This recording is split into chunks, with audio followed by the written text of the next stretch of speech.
Promo song లో ఆ కురకుర మీసాలు మీసం కట్టు పంచె కట్టు అట్లా నడుచుకుంటూ వస్తుంటే ఇట్లా అనిపించింది. సూపర్ గా ఉంది అసలు. ఒక సింహం నడుచుకుంటా వచ్చినట్టు ఉంది. ఆ మీసం కట్టు, ఆ డ్రెస్సింగ్ స్టైల్, ఆయన స్టైల్ సూపర్ గా ఉంది. ఒక రేంజ్ లో అనుకోవచ్చు. ఈ మార్చ్ 28 కి సినిమా రిలీజ్ ఉంది. సో మరి ఈ సినిమా మీద ఎక్స్పెక్టేషన్స్ ఎట్లా ఉన్నాయి? ఇప్పటి వరకు ఆయన ఓన్ గా పాడిన ఒక సాంగ్ కూడా రిలీజ్ చేశారు ఇందులో నుంచి, మాట విలాండా కూడా అని. సో ఎక్స్పెక్టేషన్స్ ఎట్లా ఉన్నాయి సినిమా గురించి? అదేనా నేను చెప్పేది. ఇంత ముందు సినిమాలతో పోల్చుకుంటే ఈ సినిమా అయితే కొంచెం బీభత్సంగానే ఉండేటట్టే ఉంది. అదేదా డాకుమార్ సినిమాకు స్పీకర్లు పగిలినట్టు ఈ స్పీకర్లు పగలడం కాదు కదా, థియేటర్లే మొత్తం గాలి పెట్టేట్టు ఉన్నాయి. ఆ సాంగ్ చూస్తే ఆయన కట్అవుట్, ఆయన మీసం కట్టు చూస్తే కనుక భయంకరంగా ఉంది. నువ్వు అంటే ఇప్పుడు ఆయన నుంచి సినిమా రాగా దాదాపు ఒక చాలా సంవత్సరాలు దాటిపోయింది.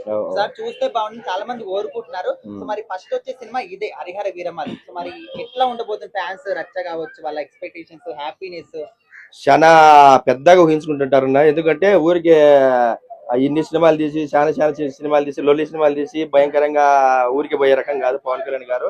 లేట్ గా తీసినా లేటెస్ట్ గా వచ్చాడు. ఏదంటారు, సింహాన్ని ఒకసారి చూసినా చాలునా థియేటర్ కి వచ్చి సింహాన్ని చూసినట్టు ఉంటది. ఈ సినిమా అయితే ఒక రేంజ్ లో ఉంటది.